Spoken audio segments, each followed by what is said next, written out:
Hi guys, James at RampantLionReviews again for you today with another beer review. For this one, we are going to head down to the Netherlands once again, and we're going to have a look at yet another of the beers that I brought back with me from my recent trip down there. So for this one, we are going to go to another brewery that I've never tried anything from before. As I've told you in previous reviews though, there are somewhere in the region of 700 little microbreweries down in the Netherlands, and they're producing some great stuff in my experience. So it's always nice to introduce new Dutch beers and breweries for you here on the channel, and I hope that you guys enjoy these Dutch reviews as well. I certainly enjoy filming them. But yeah, for this review then, we are going to go to Utrecht and we're having a look at my first beer from Brouwerij Eleven. So this one is called Met Jan Naar De Maan, or With Jan to the Moon, if you want to translate that into English. The beer comes in at 9% ABV, and this one is another Imperial Stout. So yeah, very curious to see how this one turns out. Hopefully it's another good beer, and I hope that you guys enjoy my take on it as well. I've had another beer from Utrecht quite recently too, but again, this is another brewery that I'd never heard of before. But since this is a Dutch review, a massive shout out and thank you to my friends in the Dutch Beer Collective. We have Remy Den Dupe, who is Beer Geek Holland, the OG Dutch beer tuber. We have Thomas Hoendam, my friend and lover, who is Thomas Opent. He's really nice guy, very nice reviewer as well. We have Herman Caspers, who is Beer Geek Holland. He is the Black IPA slag, so if you love your Black IPAs, then go and check out his channel. And there's also Douglas Hesselmans, who is Beers with Douglas, the newest member to the group and the most gangster of them all. But all four of them are lovely, lovely guys, very knowledgeable about their beers. They review in English regularly as well, so do make sure you go and show those guys some love. What I'll do is I'll put the link to the Dutch Beer Collective Facebook and Instagram page in the video description below, and from there you can get access to all four of their channels. So please do make sure you go and show them some love, especially if you're watching from the Netherlands, because they do some really, really great Dutch beer reviews. So yeah, I'm not sure exactly who would have given me this beer. I think this one was a gift. I'm pretty sure this one was actually given to me by them. My Dutch beers got all mixed up, and if it's from Utrecht, I would wonder if it was Remy perhaps that would have given me this one, but I'm not 100% sure. But the Dutch guys gave me a bunch of very nice beers to review, and I gave them some Swedish things to have a look at as well. So yeah, whoever gave me this beer, thank you to you, whichever one of you it was. But yeah, let's crack on with the review then and see how we get on. So as always with my reviews then, I'll tell you a little bit about the brewery before we taste the beer. If you want to get straight to the tasting, just fast forward. All the usual links are in the video description below. That's the brewery website, the link to my future reviews that hopefully I can do from Brouwerij Eleven as well. This is the very first time I'm trying one of their beers, as I mentioned, but there's all the usual social media down there. If you want to see more reviews, do please consider subscribing to the channel. The whole channel, of course, has a geography-based tagging system, so you can go into the homepage and search for beer based on country, city, state, county, province, prefecture, whatever it is you happen to be interested in. Do check out the playlist of beers from different countries. There is one there for all the Dutch beers that I've reviewed for you. That's being added to quite regularly at the moment because I still have a bunch of Dutch beers to work my way through. And as always, please do get in touch and let me know some of the other beers and breweries that you guys would like to see me review. It's always great to hear from you guys that are watching the videos, and the support that you show the channel is hugely appreciated. So anyway, to tell you a little bit about Brouwerij Eleven then, on to my brewery notes. So Brouwerij Eleven are based in Utrecht, as I mentioned earlier, and the company was founded back in 2017 by Loes van Impelen and Kevin Hageman. So Kevin had previously worked as a brewer at Brouwerij De Molen and Oedipus, while Loes came from a background in hospitality. But the company was registered officially in May of 2017, and they released their first commercial beer in February of 2018, and this one was brewed at Brew Boys in Utrecht. But they opened their own brewery a little bit later on in July of 2018, which can be found on Indrachtlaan, if I'm pronouncing that correctly, probably not, but the brewery equipment was up and running by November. So Sebastian Sotemans joined the company in September of 2019 to build the brewery sales, but then he was replaced shortly after by Manuel Tavernier in July of 2020. But at the moment these guys are focusing on brewing their brawl bar, which is their tasting room, and that will be situated at the brewery, and hopefully they can get that open quite soon once the whole COVID-19 thing buggers off. But the brewery has changed its name a couple of times, and it's kind of been a more aesthetic name change, if you like. So when we say Brouwerij 11, then basically that is just the number 11, if you like. So it was 11 Brewery, From it was 11 Brewery originally in 2017, just like 11 Brewery, and then they changed it to 11 Brewery with the text until 2020, and then they basically changed it to the Dutch name after that to Brouwerij Eleven. So the name apparently is derived, the 11 concept is derived from the idea of 1 + 1 equals 11. So the two ones are Lowe's and Kevin, and then 11 stands for what they can create together, as far as I understood it. So yeah, quite a nice idea actually behind the name, I have to say. But these guys are still a relatively small brewery. And as of May 2021, when I'm filming this review for you, these guys have produced 27 different kinds of beer so far. So yeah, that's all I can really tell you about Brouwerij Eleven for the moment. If you want to learn more about these guys, you can check out the brewery website. You can follow them on Facebook and Instagram to keep up to date with all the latest goings on, and you can of course check out the Rate Beer, Untappd and Beer Advocate pages to learn a little bit more about all those beers that they've done. So yeah, that is your brewery history section for this video. Let's get on and have a look at the beer itself. So the artwork of this one, I have to say, is pretty cool. I do like this one, the sort of space theme that it has. You can see that there. There you can see the Brouwerij 11 symbol on this. On the back it still says 11 Brewery actually, so I wonder if this beer was bought just before they changed the name to Brouwerij 11 officially. But yeah, a few breweries have done little kind of aesthetic name changes. That this Total would potentially be the most prominent one that I can think of. But yeah, looks pretty cool. But the artwork on this one, as I say, is very nice. It's a plain black bottle cap on this beer, and there are a few little bits of text on this one. So the white one, from what I've translated, this one says, "The clink of the glasses, the rain that taps on the windows, enjoy Burgundian, being able to be yourself. With Jan to the moon, the feeling you experience in true friendship." And I think that actually comes from a novel or something like this. I'm sure this comes from a novel. Some of the Dutch guys can maybe comment below and let me know if this is a reference to a novel. So yeah, if it is a reference to a novel, it's not a novel that I've read before myself. But yeah, it also tells you a little bit here on the back as well. So it says here, 11 Brewery stands for collaboration, two entities that are so much more than alone, joining forces and taking the plunge just as we did in that year, who cares? And yeah, it does say up here, established, who cares?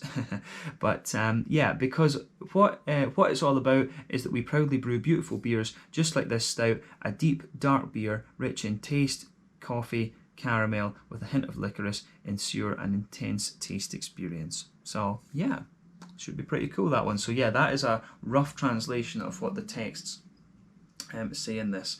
So yeah, nicely presented beer. This one, 330ml bottle. I'm not sure what this one would have actually cost, but like I say, I'm pretty sure this one was a gift from the guys at the Dutch Beer Collective, and I would suspect that it's potentially come from Remy if this beer is from Utrecht. So yeah, should hopefully be a nice one. But let's get it out and we'll get on with the tasting then. A 9% Imperial Stout. So there we go. Let's get this guy out and into the glass, and straight away you can smell some lovely, lovely aromas from this one. I've had some really cracking Dutch beers this time. I think there's about 4 or 5 of them left. But yeah, I've had some really, really nice Dutch beers over the last little while, and I think later in the year I will need to get one of the guys in the Dutch Beer Collective to sort me another Dutch beer box. So yeah, we can definitely look forward to that. I will be reviewing more Dutch beers at some point fairly soon.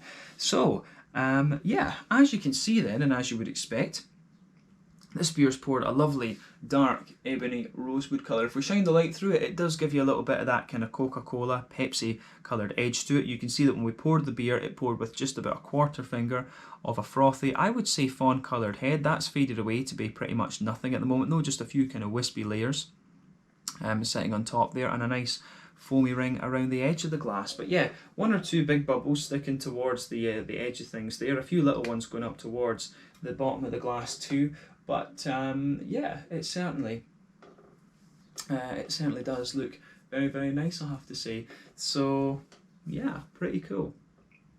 Pretty damn cool actually. So yeah, nothing overly Nothing overly surprising about this beer in terms of its appearance. Lovely dark ebony rosewood colour. Remember, the colour of your beer is dependent on 1, the type of malts that you use, and 2, the length of your wort boil. The longer that you boil the wort, the more the sugars caramelise, and thus you get a darker colour of beer. But it is dependent in the first instance on what type of malts that you use, because that gives you your starting point. You know, adjuncts and barrel aging can play a role in deciding the colour of the beer, but I think, you know, those aren't going to play too big an influence in a big imperial stout like this. But in terms of an imperial stout, it certainly looks as you would expect. Nothing overly surprising about that, and it looks very, very nice actually. So let's have a closer look at the aroma then and just see how we get on. Very curious about this.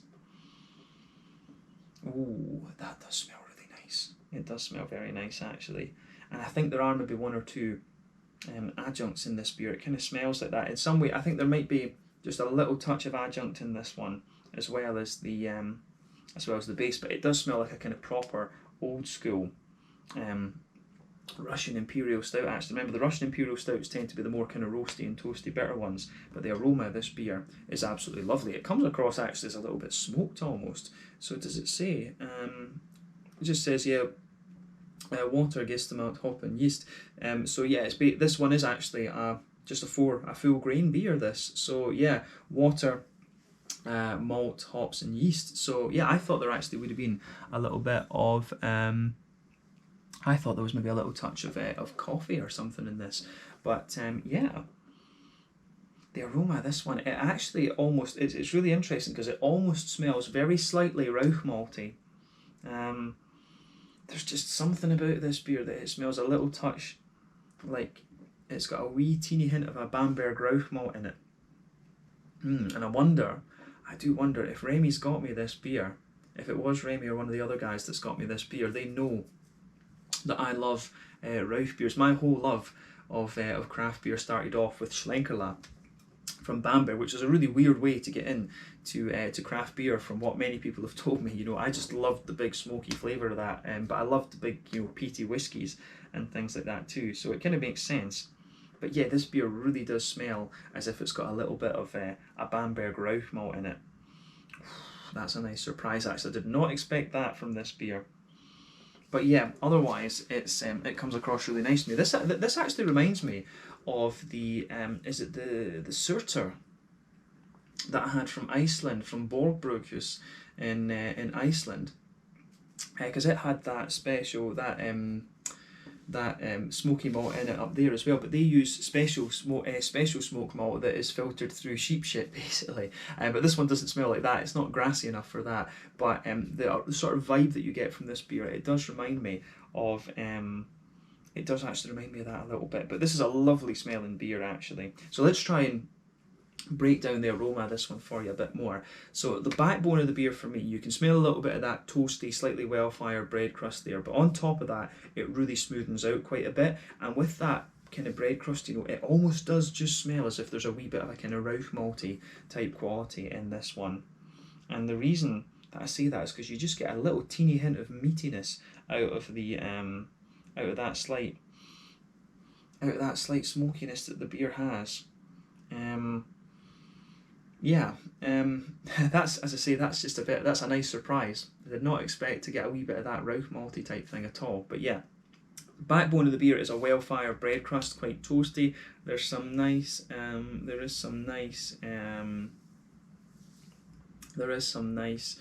sort of brown bready elements in there, a nice little bit of a kind of Rauch malty quality just sitting in there as well, and a wee bit of a meaty kind of smoky note to it. But on top of that, you also get how do we say? You also get a nice little bit of you also just get a nice little bit of, I say,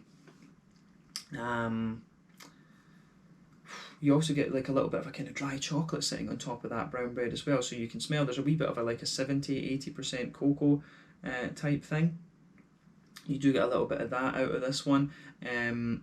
But at the same time, it comes across like a sort of powdered chocolate. If you think about sticking your nose into like a can of that Nesquik powder, it smells a little bit like that. But there are a few milkier elements to the chocolate in there for me as well. And, you know, you do get a little bit of brown sugar to this one as well. You can smell in the centre, in the very centre of your nose, there's a wee touch of a kind of treacly molasses note there, but I would say that that's a bit more kind of minimal, and it's got a sweeter caramel around it too. There's definitely a sort of undertone of woody character to this beer, and one or two little nutty elements as well. So yeah, the aroma of the beer, I think, goes together very, very nicely. There's a lot of depth to this one in the middle of the nose, so it gets a big thumbs up from me, and you can smell a little bit of the booziness on this one. And for 9%, it's not the strongest of Imperial Stouts you're going to come across, but it's definitely got a really nice level of complexity to it for that that level of ABV.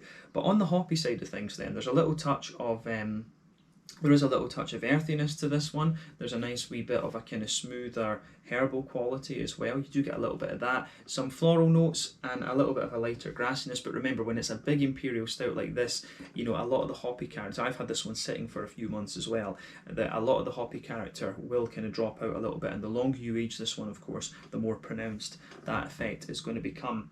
But yeah, the green component for me, a wee bit of grassy zestiness, a little bit of floral character, then some earthy and herbal notes. But yeah, it works. It goes together very, very nicely, actually. So yeah, on the fruity side of things, then, it's got a little bit. It's got a little bit of a kind of. It's got a little bit of a kind of raisiny type sharpness to it. There is definitely a little bit of that in there. The more that you smell of this beer, it does almost develop a very slight sort of charred chocolate brownie type quality to it. So mixed within that, you get some juicy plummy elements. There's a little bit of a figgy note to it, a little bit of a blackcurranty element as well. But the fruity notes for me, they do actually have a wee bit of sharpness on the aroma. There's maybe a little bit of a kind of blackcurranty sort of sharpness coming out of this beer as well, which is definitely interesting. So take a little bit of time and just enjoy the aroma of the beer before you get stuck into it, because this one does have a really nice level of depth to it. And as I say, the surprising thing for me with this one was that little bit of almost Rauch malty character. So I'm curious to see whether that transfers into the flavour or if I'm just imagining things. But yeah, the aroma of this one does come across very, very nicely. So thumbs up to Brouwerij Eleven for this one. So yeah, let's get stuck into this beer then. This one is met Naar De Maan, with Jan to the Moon, a 9% Imperial Stout from Brouwerij Eleven in Utrecht in the Netherlands. Big shout out again to the guys at the Dutch Beer Collective, and thank you to whoever gave me this beer. But let's get stuck in. Slanje, skål, cheers and prost.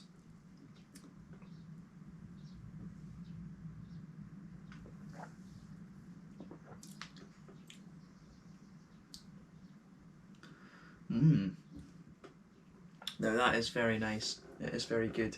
Comes across again as a very sort of clean stout, but it does have a nice bit of a slightly drier backbone to it, and that is interesting. This one, this is quite a first impression is it's quite a high bitterness, kind of dry Russian Imperial Stout, but it certainly works. It really does work, actually.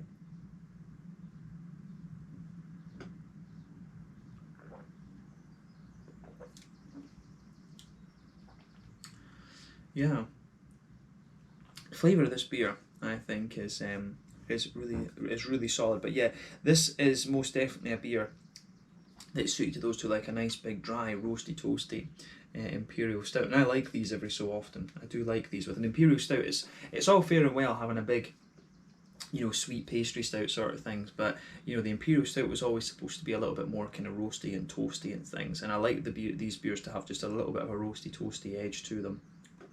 And this one certainly delivers on that. So yeah, let's try and break down the flavour of this beer for you then. Straight away with this beer, you can feel a nice roasty, toasty, well-fired backbone just going right across the middle of your palate. I suspect that this will probably be a mix of straight-up black malt and potentially something like Special B, maybe even a little bit of Carafa in there. There's a few kind of flavours that are telling me it could be Carafa. Special B tends to be quite dry and sort of roasted in its kind of bitter character, whereas Carafa is a little bit softer, and it also has a wee bit of a kind of brown bready element, and it's that on top of that kind of roasty toasty base that this beer has, you do get a wee hint of that kind of brown bready character, and that's what makes me say that this that's really what makes me say that this beer is, that's really what makes me say that this beer is carafa. Actually, I think there is a bit of carafa in this one, that sort of slightly big rye, grainy, bready layer that this beer has. So yeah, I think potentially a bit of special B, potentially a bit of black malt, and maybe even a wee bit of carafa to this one. This beer does come across, as I say, as one of the more roasty, toasty imperial stouts that I've had in recent times. But nothing wrong with that. Absolutely nothing wrong with that.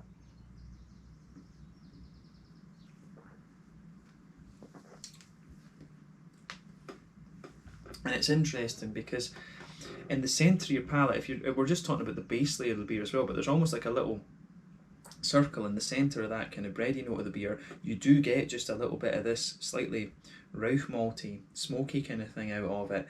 And that's interesting. As I said to you, the Bamberg Rauch malts, if you compare these to the Scottish peated malts, of course, or even the Icelandic sheepship malts that you get, you know, the Icelandic sheepship ones and the Scottish peated ones are distinctly more earthy and kind of grassy in a sense, whereas the Bamberg Rauch malts have a little bit of a meaty quality to them. But there is definitely, for me, there is definitely a hint of a smoky Rauch malty character in this beer, and that makes me wonder if that's the reason that I'm pretty sure Remy would have sorted out this beer, but I think that's the reason why the Dutch guys have given me this one, because they know I love these big Rauch malty beers. So you definitely get just a little bit of that Rauch malty note sitting in the base layer of this beer within the bread on top of the bread crust, and it's lovely. There's a bit of woodiness within that, smokiness, a bit of meatiness.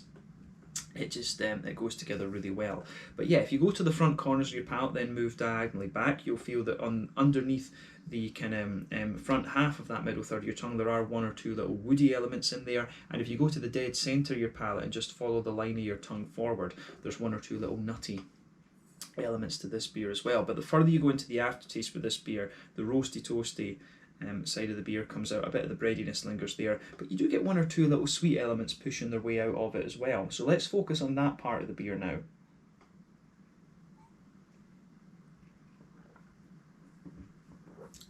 So yeah, sitting on top of that nice kind of bready layer, you've got a smooth kind of chocolatey element to the beer, and it actually comes across as being quite well balanced between milky chocolate and a sort of slightly darker chocolate, but not, you know, a 70-80% cocoa. It does lean a little bit more towards, you know, the 50-60% cocoa type mark actually. So getting quite a wee bit of that,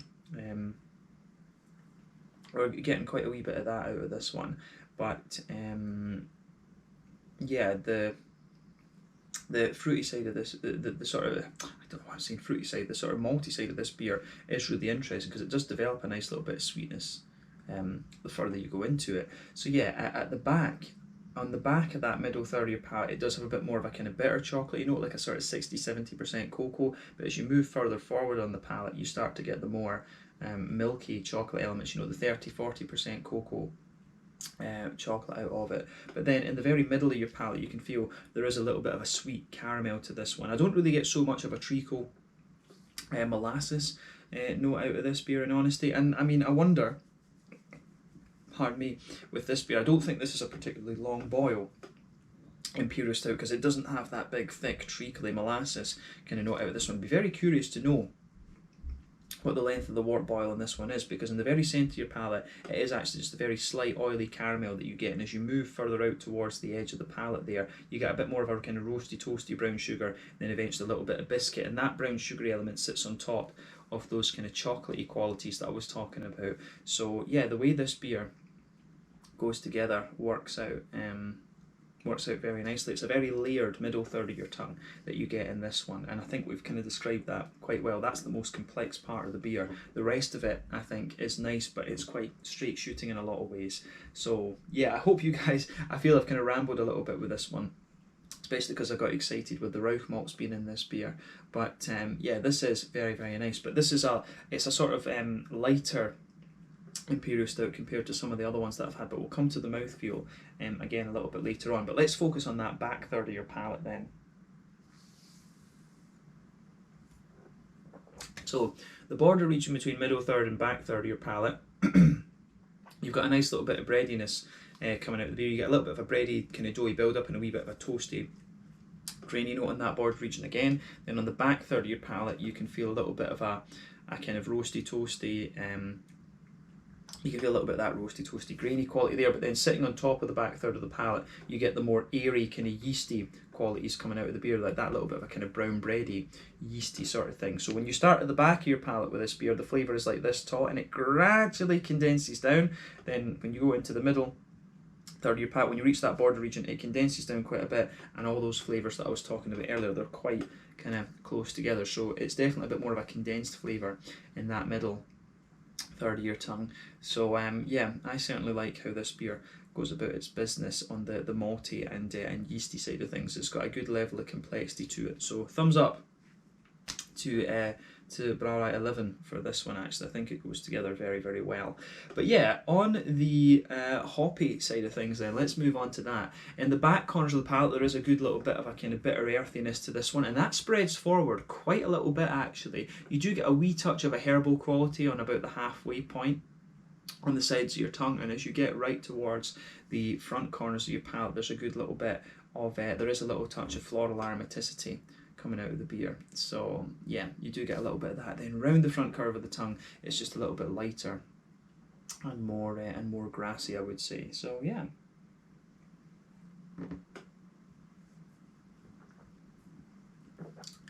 Yeah. So on the as I say, on the front part of your palate, you do actually get a fair little bit of zestiness out of this one. And as I said to you earlier, the hoppy components of the beer will drop out over time. But this beer does actually seem to retain quite a little bit of its zestiness on the front curve of the palate, actually. It might just be me, but I think the grassiness does have a wee bit of zestiness there. But the green component of the beer, I think, works well. That slightly more bitter earthiness that you get out of this beer does suit this one quite nicely, actually. I wonder, could it be a little bit of Summit or something that's in this one, or a little bit of Laurel or something? It feels like an American hop, but there's a good bit of earthiness to it, like I say, or maybe it could just be Centennial or Columbus or something like this. I'm not quite sure.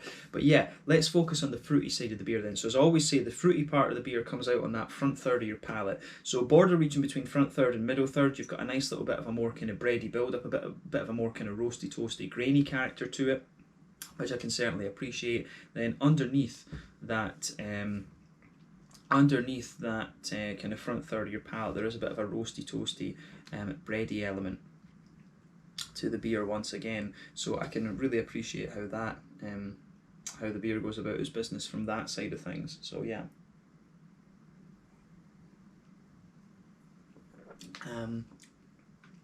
But yeah, the backbone of the beer is definitely roasty, toasty, well-fired bread crust, a bit of a kind of brown bready note, and then on top of that, as I say, you get that nice oily bubble where those juicy fruity esters roll their way out of the beer. So if you go towards the back of that front third of your palate, there's a bit of a kind of toasty, browny element to it, but you definitely get some, you definitely get a wee bit of a kind of juicy, plummy element in there. You get a wee bit of a kind of raisiny sharpness, and then as you move further forward, there's a bit of a kind of raisiny, there's a little bit of a sort of raisiny, no, not raisiny, a bit of a kind of more figgy and blackcurranty note. So yeah, it gets a bit more figgy in the middle of that front third of your palate, then it's a bit more blackcurranty underneath on the front part as well. And then on top of that, on the top of the front half of that front third of your tongue, you get a little bit more of a kind of blackberry-ish sort of sharpness to the beer. So yeah, the way that everything goes together in this beer, I think, is very nicely done. It certainly gets a thumbs up from me. I like how this one goes about its business for sure. It's definitely a more roasty, toasty Imperial Stout. This one at 9% as well. It's got quite an impressive level of complexity to the flavour for a 9%, because as I said, this is not the most complex of Imperial Stouts that you'll come across, but certainly gets a big thumbs up from me. I wouldn't hesitate to drink this one again, and this beer would make me curious to see how some of the other beers are from Brouwerij Eleven. So hopefully we can try a few more from these guys at some point soon, maybe in the next Dutch box that I get from the Dutch guys later in the year. We'll see about that. But yeah, I think we can round off the flavour profile of this beer there then. Let's round off with the mouthfeel of this. So like I say, this is not the heaviest of Imperial Stouts that you're going to come across in terms of body. I would say that this one's the kind of top end of mid-bodied. The carbonation is quite smooth. It's got quite a clean mouthfeel overall, but you get quite a lot of bitterness out of the beer, like I said. I suspect that this one is not a particularly long boil Imperial Stout, and you know, if it was, it would come across as a little bit more thicker and kind of oily and stuff like this. So I suspect it's not a particularly long boil Imperial Stout, definitely. But yeah, quite a high bitterness one. This has got to be, you know, 80, 90 IBUs, something like this. Quite a high IBU stout beer, this one for sure. But yeah, some of that's coming from both the malt and from the hoppy side of things. So yeah, a little bit of that going on there too. But yeah, the malt base has a little touch of sweetness to it, but overall I would describe this as quite a smooth, slightly you know, quite dry and slightly sweet malty note. But yeah, there's a little bit of a kind of juicy fruity character to it as well, and you've also got a little bit of you know, this beer, it really does develop just to be a little bit smoother and kind of drier and roasty the further you go into the aftertaste. I really like the vibe that this one has. It's got an incredible level of complexity to it for a 9%er, and it's quite difficult to kind of pinpoint exactly what the main sort of focus of the beer is, but this is definitely a Russian Imperial Stout, big roasty toasty black malty backbone, and I love that little bit of smokiness that it seems to have as well. I'm convinced there's a wee bit of Rauch malt in this, and you know, in my opinion, there's nothing wrong with that. But I think we can round off the review there then. It's quite a light drinkable Imperial Stout, this one, but a very impressive level of complexity for a 9%er. I think that summarises it quite well. But yeah, once again, thank you for watching my beer reviews. Until the next time, please like, subscribe, share, all the usual YouTube stuff. Let me know your own thoughts on this beer in the comment section below. Let me know what your favourite beers are from Brouwerij Eleven. Hopefully we can return to these guys at some point soon. But this one was the Met Jan Naar De Maan, with Jan to the Moon, a 9% Imperial Stout from Brouwerij Eleven in Utrecht down in the Netherlands. Been really cool to review this one for you. One of the more complex beers I think I've had from the Dutch ones that I brought back, but I've really enjoyed it, and it's always nice to introduce new Dutch beers and breweries to you here on the channel. So again, thank you for watching. Let me know some of your favourite beers from this brewery in the comment section below, and let me know some other Dutch breweries that I should be checking out. But thanks again for watching. Slàinte just now, and I'll catch you guys later. Make sure you check out Brouwerij Eleven from Utrecht, and as I say, hopefully these guys can appear on the channel again sometime soon. Slàinte, skål, cheers, and see you in the next review.